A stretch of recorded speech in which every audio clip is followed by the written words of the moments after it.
कि क्या बताऊं कि क्या मदीना है। फलस्तीनियों के लिए अब तो कोई दुआ भी नहीं करता।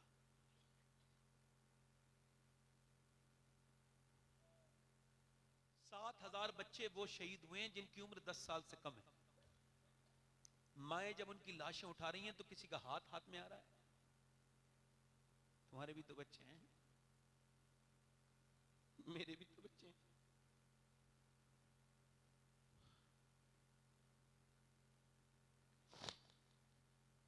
वो एक एक ब्रेड पर 4-4, 3-3 लोग हैं।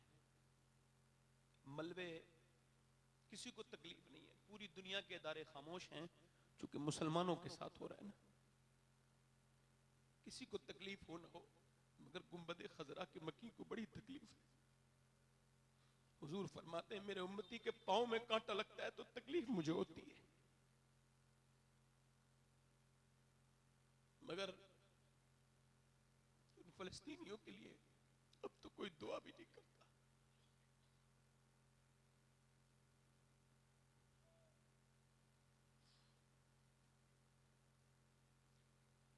अब कोई सलाहुद्दीन नहीं आएगा, अब कोई मूसा बिन नसीर नहीं आएगा। 57 मुल्क बेगैरत है, मगर उनकी लड़कियों ने, वो बेटियों ने उनकी जो पैगाम दिया है, ये मेरा पैगाम मेरी बहनों को सिखाओ, बताओ। जिन्होंने टॉप पहन लिए, जिन्होंने जीन्स पहन ली, उन्हें मेरी बात बताओ। जो नाच रही है छोटी छोटी मेरे कौम की बेटियां, उन्हें सुनाओ। वो कह रही हैं हम रात को जब सोते हैं ना तो बुर्का ओढ़ के सोते हैं। कैसे सोते हैं? किसी ने कहा रात को तो कपड़े उतार के सोया जाता है, बुर्का ओढ़ के तो नहीं। कह लगी जब बम गिरता है ना तो सारा घर मलबा बन जाते हैं लोगों के, तो हम ये सोचते हैं जब हमारे ऊपर बम गिरे हैं और जब हमारी लाशें मलबे में से निकले तो बेपर्दा नहीं होने चाहिए, पर्दे में होनी चाहिए। काश मैं अपनी बहन को दे सकता ये दुपट्टा, एक मैं अपनी बेटी को दे सकता। मैं कहता ये दुपट्टा ओढ़ ले, अगर तू बेपर्दा हो गई और तेरे अंदर से हया निकल गई तो मेरी कौम बेहया हो जाएगी। काश मैं अपनी बहन को दे चुका होता ये दुपट्टा। अगर 5 साल की उम्र में दुपट्टा पहना दिया होता तो बड़े होके कभी बेपर्दा नहीं होती। एक साहब को मैंने टोका था, तुम्हारी बहन 10 साल की है, वो टॉप पहन रही है जीन्स, उसको समझाओ। कहने लगे मौलाना अपना काम करो, मुझे अपनी बेटी पे बहन पे भरोसा है। और आज 12 साल हो गए इस बात को, उसकी बहन गैर मुस्लिम के घर में है। रास्ते खुद ही तबाही के निकाले हमने ये समझा नहीं मेरी बहनों बेटियों ने। मैं आराम से बात कर रहा हूं, मैं अपनी बहनों से कहता हूं आपने ये समझा नहीं कि आपके लिए मशअले रात थी किसकी जात। कौन थी सैयदा खातून जन्नत, कौन थी फातिमा ज़हरा। चांद देखा, चांद नबी ने, तवज्जो करना, चांद देखा और तवज्जो करो, चांद देखा नबी ने, कल को ईद है। मेरे नबी ने कहा फातिमा मेरी बेटी कल ईद है, क्या मेरी लाडली ने चांद देखा है? सैयदा ने कहा अब्बा मैंने तो नहीं देखा। कहा मेरी फातिमा क्यों नहीं देखा? सारे लोगों ने देखा है, सारे मदीने वालों ने देखा है। कहने लगी अब्बा जब सबने देखा है तभी तो फातिमा ने नहीं देखा कि उस पे नजर नहीं डालना चाहती जिस पे सबकी नजर पड़ रही है। मेरा इमाम कोई भी बात कागजी नहीं करता, मेरा इमाम कहता है जिसका आंचल न देखा मोह मेहर, उसे रिदाए नजाहत पे लाखों सलाम। मैं घड़ी देख के इंशाल्लाह अपने वक्त पे जो मुझे वक्त है उस पे खत्म कर दूंगा इंशाल्लाह। दिल लग रहा है आप लोग का? नहीं लग रहा? देखो मेरा तो लग रहा है क्योंकि मैं मुसलमान हूं, साफ बता रहा हूं। मैं कोई बहुत नेक इंसान नहीं, मुझे यह भी नहीं पता कि मैं जन्नती हूं या जहन्नमी हूं, मगर इस हालत में मैं मुसलमान हूं। और मैं जब तकरीर करता हूं तो मुसलमान ही बन के करता हूं। आप समझ आ रही है आपकी मेरी बात? अब मैं बात करता हूं मौला अली की। एक हमारे यहाँ शादियां हैं, एक मौला अली की बारात है। सुभान अल्लाह, अली की बारात अल्लाह की मर्जी से हुई है, सब कह दो सुभान अल्लाह। अली दूल्हा बन के नबी के घर की तरफ चले। अली फरमाते हैं मौला अली, समझो, कहते हैं हुजूर ने मुझे बचपन में गोद में ले लिया। और फरमाते हैं जब कोई नहीं था ना हुजूर के साथ तो हुजूर मुझे अपने बिस्तर पे लिटालते थे और अपने सीने से मेरा सीना चिपटा के सुलाते थे। मौला अली की जबानी बयान कर रहा हूं। कहते मैंने हुजूर की बेटी का रिश्ता मांगा, सरकार खुश हो गए, सरकार ने इजाजत दे दी मेरे आका ने। फरमाते मेरी बारात चली। अब मुझे बताओ जरा, बारात चल रही है मदीने में, बाराती कौन है? अबू बकर सिद्दीक। जोर से बोलो सुभान अल्लाह, जोर से बोलो, पीछे तक आवाज आनी चाहिए। अबू बकर सिद्दीक, उमर फारूक आजम, उस्मान है। और सुनो, बारात का इंतजाम कौन देख रहा है? बिलाल हबशी, सलमान फारसी। और निकाह कौन पढ़ा रहा है? मेरे नबी। अरे जिस बारात का बाराती अबू बकर हो, उमर हो, उस्मान हो, जिसका इंतजाम बिलाल हबशी देखे, सलमान फारसी देखे, जिसका निकाह नबी पढ़ाए, जिसकी दुल्हन नबी की बेटी फातिमा हो, जिसका दूल्हा अली हो, तो फिर उसमें बच्चे भी तो हसन हुसैन अता करता है ना। हाय हाय हाय, वाह वाह वाह वाह वाह। हजरत अली कहते हैं मेरी शादी हुई, मैं अपने बीबी के कमरे में गया। कहां गया बोलो? पहली मर्तबा मैंने फातिमा के करीब गया तो मैं रोने लगा। फातिमा ने कहा मुझसे, क्या आपको ये शादी मर्जी नहीं थी, आपकी रोते हैं? कहने लगे फातिमा, हुजूर ने मुझ पे एहसान किया कि आपका हाथ मुझे दे दिया, मैं तो आपके इस वजह से नहीं रो रहा हूं। कब फिर रोने की वजह? मैं इस वजह रो रहा हूं, कोई भी लड़की हो ना, दुल्हन बनते वक्त वो सोचती है कि काश एक जोड़ी कपड़े उसे पहनने मिल जाएं, है ना, दुल्हन जब बने। मैं देख रहा हूं फातिमा, आपके चेहरे पे तो कोई शिकन नहीं है, मगर जिस चुंदरी में, जिस चादर में आप दुल्हन बनी है, उस पे 17 पैमद लगे हुए हैं। नबी की बेटी दुल्हन बन के आई है, 17 पैमद की चादर। अजीमुशान नबी की अजीमुशान बेटी ने सर उठाया और कहा मेरे सरताज आप रोइए मत। मेरे अब्बा ने फरमाया मेरी बेटी फातिमा, अल्लाह मेरी बेटी कपड़ों से राजी नहीं होता, सजदों से राजी होता है, तकवे से राजी होता है।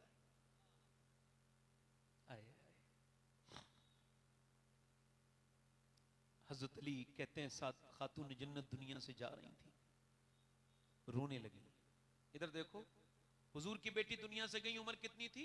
26 या 27 साल, बस इतनी उम्र थी, इससे ज्यादा नहीं। बीमारी कोई नहीं, मौत की वजह हुजूर का गम। 6 महीने तक मुस्कुराई नहीं अपने अब्बा की वजह से। अच्छा ये बताओ, जिसका एक बेटा हसन हो, एक हुसैन हो, जिसका शौहर अली हो, जिसकी उम्र खुद जवान हो, उसे दुनिया में जीना चाहिए था, मगर नहीं, उन्हें हसन हुसैन से भी ज्यादा, ज़ैनब और अली से भी ज्यादा अपने अब्बा से प्यार था। हुजूर के विसाल को बर्दाश्त, 6 महीने तक बिस्तर पे रही खामोश, और 6 महीने के बाद हज़रत अली से बोली मैं जा रही हूं आज, मेरी बहनें सुन लें, मेरी बेटियां सुन लें, जिस्मों पे टाइट लिबास पहन के चलने वाली, आज जरूर मेरी बेटी मेरी बात सुन लेना दिल से, आज जरूर सुन लेना, मैं नौकर हूं तेरा, तेरा भाई हूं मेरी बहन, तेरा बड़ा भाई मान ले, तू अगर मुझसे उम्र में बड़ी है तो फिर छोटा मान ले, हूं तो मैं तेरा भाई, जो समझा रहा हूं ध्यान करना। देख अल्लाह ने तेरी नमाज अलग की थी, ये मर्दों की नमाज है, अल्लाह अकबर, मगर तेरी नमाज अल्लाह अकबर। मर्द जब हाथ उठाए तो पूरा हाथ फैलाए और अल्लाह अकबर कहे, औरत जब नमाज पढ़े बस हाथ यहां तक लाए और बांध ले। क्यों? अल्लाह जानता है मर्द के जिस्म की बनावट अलग है, औरत के जिस्म की बनावट अलग है। अल्लाह नहीं चाहता मेरी बंदी नमाज पढ़ते में बेपर्दा हो, इसलिए मर्द की नमाज अलग है, औरत की नमाज अलग है। बेटी मेरी बहन, मर्द मरे तो 3 कपड़े देती है शरीयत, औरत मरे तो 5 कपड़े देती है, और अल्लाह नहीं चाहता कि औरत, मगर तूने बेहयाई के दरवाजे खोल दिए, तूने जब से जिस्मों पे ये टाइट लिबास पहने मेरी बेटी मेरी बहन, तब से तूने हमें शर्मिंदा कर दिया। मेरी बहन, तूने जरा भी नहीं सोचा कि तू किसका कलमा पढ़ती है, तूने जरा भी नहीं सोचा तू किसकी उम्मती है, तूने कभी भी ये भी नहीं सोचा जरा सा कि जब नबी की बेटी कयामत के दिन तुझसे पूछेंगी तूने पर्दा क्यों नहीं किया तो क्या जवाब देगी। हुजूर की बेटी रो रही है, अस्मा बिनते अबू बकर आगे बढ़ के पूछती है क्या फातिमा आपको मौत का डर है? कहा नहीं नहीं, मैं इस वजह से डर रही हूँ, जीते जी तो पर्दा किया है, कहीं इंतकाल के बाद जब लोग जनाजे पे ढकते हैं ना कफन, तो पेट जैसा बड़ा हो ना तो पेट पे वो कफन तन जाता है, पता चल जाता है ना कौन कितना मोटा है। फरमाती है मैं ऐसे सोच रही जब जनाजा लेके चलते हैं तो कांधा बदलता है, सोच रही हूँ जब मेरा कांधा बदले तो कहीं ऐसा ना हो मेरा जब जनाजा हिले तो किसी को ये खबर ना हो जाए कि मोहम्मद की बेटी कितनी मोटी है, कितनी पतली है। इंतकाल के बाद जब मेरा जनाजा निकले, जिसका आंचल न देखा मोह मेहर ने, उस रिदाए नजाहत पे लाखों सलाम। कहने लगी, ए अस्मा तुझे पता है मैंने कैसे पर्दा किया है? इमाम हसन कहते हैं मेरी अम्मी 17 दिन के फाके करती थी। अल्लाह अकबर, जरा गौर तो करो। एक दिन हुजूर की बारगाह में आई अम्मा आयशा, बोली हुजूर आपकी बेटी फातिमा आ रही है। हुजूर उठ के खड़े हो गए तो देखा चादर में कुछ बांध के लाई हैं। मेरी बिटिया क्या लाई हो? खोला चादर, अब्बा लीजिए एक रोटी लाई हूं। हुजूर ने एक लुकमा मुंह में रखा, कहा मेरी बेटी तेरे बाप ने आज ये लुकमा 5 दिन के बाद पहला लुकमा खाया है। आंखों से आंसू आए। अरे मेरे अब्बा आप खा लीजिए। मेरे अब्बा मेरे अली लाए थे जो, मुझे खबर थी आपके घर कुछ नहीं है तो मैंने पहले अली को पका के दे दिया, रोटी बना के आटा गूंद के। मैंने नहीं खाया, मैंने सोचा पहले अपने अब्बा को खिलाऊंगी बाद में खुद खाऊंगी। हजरत बिलाल कहते हैं अगर 19 दिन हुजूर के घर फाका होता था तो 19 दिन फातिमा के घर भी फाका होता था। खजूर की गुठलियां चूस के पानी पीने वाली फातिमा आज दुनिया से जा रही है। कल कयामत का दिन होगा, वो नबी की बेटी पूछेंगी जरूर, ए दुनिया में रहने वाली औरत बता तू क्या जवाब देगी? फरमाती है जो पर्दा नहीं करेगी कयामत के दिन मैं उससे मुंह फेर लूंगी। नबी की बेटी फरमा रही जब मेरा जनाजा निकले तो मैं नहीं चाहती मेरी बेपर्दगी हो। ओ मेरी बहन तू तो वैसे ही बेपर्दा है, तुझ पे दुनिया का रंग चढ़ गया।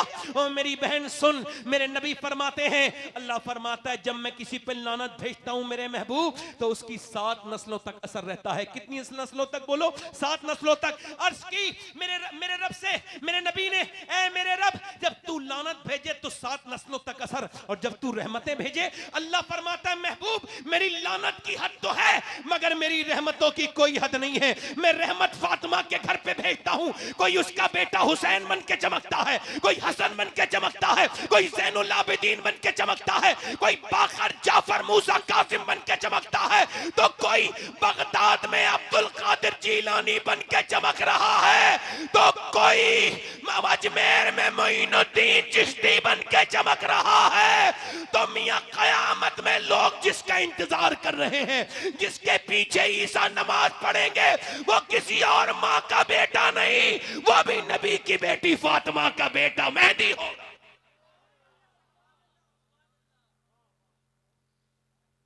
बस मैं अपनी बहनों से यही बात करके अपनी बात को खत्म कर रहा हूं। अभी मेरे पास 6 मिनट हैं और इसमें मैं अपनी बात खत्म कर रहा हूं। बैठ जाए बेटे, पैसे वैसे न दो, 2 मिनट सुन लो बस। देखो मैंने अपने बाप को कब्र में उतार दिया, दाढ़ी के बाल मेरे सफेद होने लगे, तो अब मुझे मौत के बारे में कब समझूंगा मैं? सोचो तो, बाप को दफन करने के बाद भी किसी नसीहत की जरूरत है?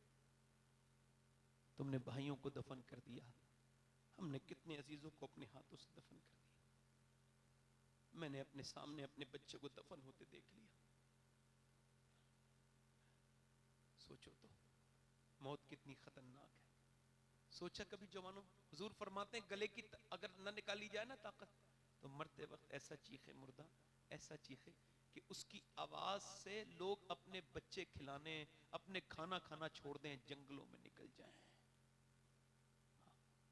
हजरत अली की जब तलवार मारी गई ना तो ये पूरा सर कट गया ना, नहजुल बलागा में कटा ना सर, तो आपने हाथ उठा के कहा ऐ अल्लाह अली को बख्श दे, अली के अमल बहुत थोड़े हैं, अली के अमल थोड़े। मेरे नबी ने फरमाया जिसका मैं मौला उसका अली मौला। अली के अमल थोड़े, कल मैं उसके हाथ में झंडा दूंगा जिससे अल्लाह भी मोहब्बत करता है, उसका रसूल भी। अली के अमल थोड़े हैं। हजरत उमर के जब मारे गए, चाकू फट गई, आंत पूरी, दूध पिया निकल गई आंत में से दूध। अपने बेटे से कहा मेरा सर जमीन पे रख दे, अब धुनना सुनना। उमर फारूक आजम की बात सुनना गौर से। जब जमीन पे अपने बेटे से कहा मेरी मौत करीब है, सर जमीन पे रख दे, नहीं रख। ए अब्दुल्ला सर जमीन पे रख, ए अब्दुल्ला सर जमीन पे, जानू पे रख, सर जमीन पे रख। आज लोग तकब्बुर करते हैं, गुरूर करते हैं। सुनो उमर फारूक आजम को, उमर आम आदमी नहीं है। 28 आयात कम से कम उमर की मर्जी के मुताबिक कुरान में है। जमीन में सर रख दिया उमर ने, अपना सर जमीन में रखा। जैसी हजरत उमर ने सर जमीन में रखा, मालूम क्या कहना है? या अल्लाह, लोग कहते हैं उमर ये है, उमर बादशाह, उमर ये है, उमर तो तेरी बारगाह का मुहताज है। अगर तूने आज उमर को न बख्शा, मेरी मौत करीब है, तो उमर बर्बाद हो जाएगा, उमर बर्बाद हो जाएगा। सोचो तो, अगर मरते वक्त ईमान पे खात्मा न हुआ तो क्या होगा? बोलो तो, सोचो तो। आपने कभी फिक्र की, गौर किया कि ईमान पे मरना बड़ी बात होती है। मूसा अलैहिस्सलाम के जमाने में एक औरत आई, मूसा अलैहिस्सलाम के जमाने में कहने लगी एक आदमी से मुझे कुछ दे दे, मेरे बच्चे भूखे। आखिरी रिवायत, मेरे बच्चे भूखे। उसने कहा मैं तुझे दे तो दूंगा मगर मैं औरतों का शौकीन हूं, तू मुझे अपना जिस्म हवाले कर दे एक रात के लिए, मैं तुझे दौलत दे दूंगा। उसने कहा मैं जिस्म बेचने नहीं आई हूं। वापस गई, फिर आई वापस, कहने लगी मेरे बच्चे बेहोश होने लगे हैं, कुछ दे दे, मैं रात को आ जाऊंगी, तू फिर अपनी मर्जी पूरी कर लेना। रात को आई बच्चों को खिला के, रात में उसका हाथ पकड़ने लगा। वो अकेले कमरे में थी मगर कांपने लगी, पसीने आ गए। उसने कहा पैसे नहीं मिले, जो ड्रामा दिखाती है रोती है, क्यों क्यों कांपती है? कहने लगी पैसे सब कुछ नहीं होते, ईमान भी तो कुछ होता है। तो क्या मतलब?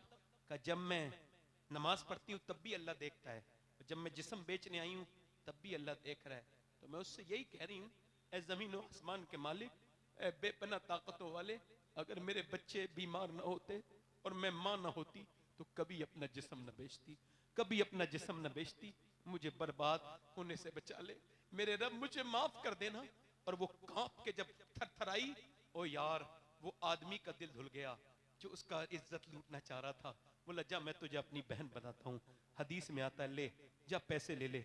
वो तो चली गई, ये सजदे में गिर के फूट फूट के रोने लगा, मालिक एक दिन आई थी हाथ तक नहीं लगाया, मैंने तो इज्जतों पे डाके डाले।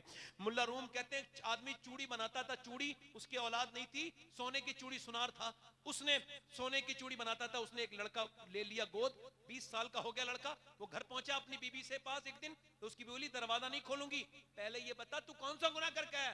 तो कोई गुनाह नहीं किया। और सही बता कौन सा गुनाह करके आया? उसने कहा एक तुम्हें कैसे पता, एक लड़की को चूड़ी पहना रहा था औरत को, उसका हाथ पसंद आ गया, मैंने बुरी नजर से उसका हाथ पकड़ लिया, कहा अंदर आ जा। इसी वजह से पूछ रही थी, मैंने जिसे बेटा बना के पाला है ना, जो मेरा बेटा है, उसने आज मेरे घर में गंदे तरीके से मेरा हाथ पकड़ लिया था। मैं समझ गई कि मेरे आदमी ने किसी की इज्जत पे हाथ डाला है, जो आज मेरे घर में मेरी इज्जत पे हाथ डाला है। वो आदमी गिड़गिड़ा के बोला मालिक मेरी बेटी मेरी बीबी की हिफाजत कर ले, मुझे माफ कर दे, मैंने गंदी नियत करी, मेरे घर पे असर हो गया, मुझे माफ कर दे मेरे मालिक। वो आदमी रोया, रो के सो गया। सुबह को दरवाजा खुला, सामने देखा हजरत मूसा अलैहिस्सलाम खड़े थे। उसने पूछा आप कौन? कहा पहले आप बताओ आप कौन हो? कहा मेरा ये नाम है। हजरत मूसा बोले मैं अल्लाह का नबी मूसा हूँ, अल्लाह ने तुझे सलाम भेजा है। कहने लगा मूसा मैं तो इस इलाके का सबसे गुनहगार आदमी हूँ, आप गलत जगह पे आ गए, मैंने तो लड़कियों की इज्जतें लूटी, शराबें पी, बेहयाइयां की, मुझसे अल्लाह सलाम नहीं कह सकता। मूसा ने कहा कोई तूने नेकी की है? कहा हाँ, रात एक औरत को छोड़ दिया था। और कितना रोया है? कहा पूरा मेरा चेहरा भीग गया रोते रोते। मूसा कहते हैं अल्लाह फरमाता है तेरा तो चेहरा भीग गया? अल्लाह फरमाता है ए आदम की औलाद, तेरे गुनाह चाहे कितने भी हों, इतना रो ले कि तेरी आंख का आंसू तेरे गाल तक ढलक के आ जाए, मैं सारे गुनाह माफ कर दूं। आंसुओं का कोई खरीदार नहीं है, टीन का पीपा बिक जाएगा मगर आंसू कोई, मगर अल्लाह कहता है मैं एक आंसू के बदले में जन्नत का सौदा कर देता हूं। वो इतना करीम है। इस खानका से दिल लेके जाओ, इस खानका से अल्लाह का खौफ लेके जाओ। हाथ उठा के बताओ कितने लोग मेरे नबी के नाम पे गर्दन कटा दोगे? दोनों हाथ उठा के बताओ। एक दूसरे की तरफ न देखना, मुस्कुराना नहीं, एक दूसरे की तरफ न देखना, नीचे हाथ कर ले। मैं किसी से जबरदस्ती और सख्ती नहीं कर रहा हूं, मगर एक सवाल का जवाब दो, जो गर्दन कटा सकता है कुछ भी कर सकता है ना? तो कितने लोग ऐसे हैं जो गर्दन भी कटा देंगे और आज से हुजूर के नाम पे पूरी दाढ़ी भी दिखा लेंगे, इस महफिल में खड़े हो जाएं, सिर्फ सोच समझ के खड़े हों, जो पूरी दाढ़ी रखाएं वो खड़े हो जाएं, खड़े हो जाएं। जो आज से पूरी दाढ़ी रखाएं, हर नबी के दाढ़ी, हर वली के दाढ़ी, इस खानका से सुन्नत रसूल लेके जाए। जिस मदरसे का कोई बच्चा खड़ा ना हो, बाकी खड़े हो जाएं। जो पीछे खड़े हों वो हाथ उठा लें, ऊपर हाथ उठा लें, सारे दाढ़ी रखाने वाले हाथ ऊपर कर लें, निकल के आए बाहर को। जो दाढ़ी रखाएं, हर नबी के दाढ़ी, हर वली के दाढ़ी, दाढ़ी मुड़ाना हराम, जहन्नम में ले जाने वाले काम। जो दाढ़ी मुड़ा रहा है वो इस्लाम की निशानी को मुड़ा रहा है, फितरत से खेल रहा है। ठीक है, मैं किसी सख्ती नहीं कर रहा हूं, जिसके जी में आए वो पाए रोशनी। मैंने तो दिल जला के सरे राह रख दिया। ए खड़े रहो भाई, खड़े रहो, एक मिनट, एक बात याद रखना, खड़े रहो। ये जिनके लिए दाढ़ी मुड़ा रहे हो ना, ये ऐसे करके हाथ झाड़ के कब्र से वापस आ जाएंगे, और जिसकी सुन्नत है ना दाढ़ी, उसका कब्र में दीदार होगा। उनके लिए क्यों जिंदगी जी रहे हो? है कोई आशिक रसूल नौजवान और इस महफिल में खड़े होके हाथ उठा ले, हाथ उठा ले, दाढ़ी रखने वाले ऊपर हाथ कर ले, ऊपर हाथ कर ले, मेरे साथ कहें इंशाअल्लाह वादा करते हैं इन उलमाए कराम की मौजूदगी में, साहिब सज्जादा की मौजूदगी में, आज से इंशाअल्लाह ना दाढ़ी कटेगी ना मुड़ेगी इंशाअल्लाह। इंशाअल्लाह बैठ जाए। अपनी बहन बेटी को पर्दे की नियत करें, भी दोनों हाथ उठा के कहें इंशाअल्लाह नमाज अपनी बहन को पर्दा कराएंगे इंशाअल्लाह। दोनों हाथ उठा के बोलो इंशाअल्लाह। सैयदा फातिमा की बातें सुनाएंगे इंशाअल्लाह। अपनी बहन बेटी को नमाज की पाबंदी, हुजूर की आंखों की ठंडक करेंगे इंशाअल्लाह। हमेशा मसलके मजहब अहले सुन्नत मसलके आला हज़रत पे सख्ती से कायम रहेंगे इंशाअल्लाह। अल्लाह आप सबको सलामत रखे, बाकरामत रखे। ये आस्ताना, ये सज्जादा, इनका खानवादा सलामत रहे। अल्लाह ताला इसको दिन दुगनी रात चौगनी तरक्की अता करे। ये मैखाना सलामत रहे, रिंद यूं ही आते रहें, फैज पाते रहें। मैंने जो कुछ कहा अल्लाह की रजा के लिए कहा, किसी को बुरा लगा हो तो माफ करना, तौबा कर लें, मैं भी तौबा करता हूँ, माफ करना, तौबा करें। अस्तगफिरुल्लाह रब्बी मिन कुल्लि ज़म्बिन व अतूबु इलैह। पढ़ लीजिए ला इलाहा इल्लल्लाहु मुहम्मदुर रसूलुल्लाह। मेरी जिंदगी का मकसद तेरे दीन की सरफराजी, मैं इसीलिए मुसलमान, मैं इसलिए नमाजी। इस्लाम जिंदाबाद, मसलके आला हजरत पाइंदाबाद। लक़द कान लकुम फ़ी रसूलिल्लाहि उस्वतुन हसना। सदक़ल्लाहुल अज़ीम व मा अलैना इल्लल बलाग। अस्सलामु अलैकुम व रहमतुल्लाहि व बरकातहू। आप तशरीफ रखें। अभी जलसा इंशाअल्लाह बेहतरीन तरीके से मुशायरा होगा। दिलबर शाही साहब क़िबला मद्दज़िल्लाहुल अली, क़ारी मोहम्मद अली फैज़ी साहब, ये दोनों पढ़ेंगे। अल्लाह ताला आपको सलामत रखे। बहुत शुक्रिया आपका। अस्सलामु अलैकुम।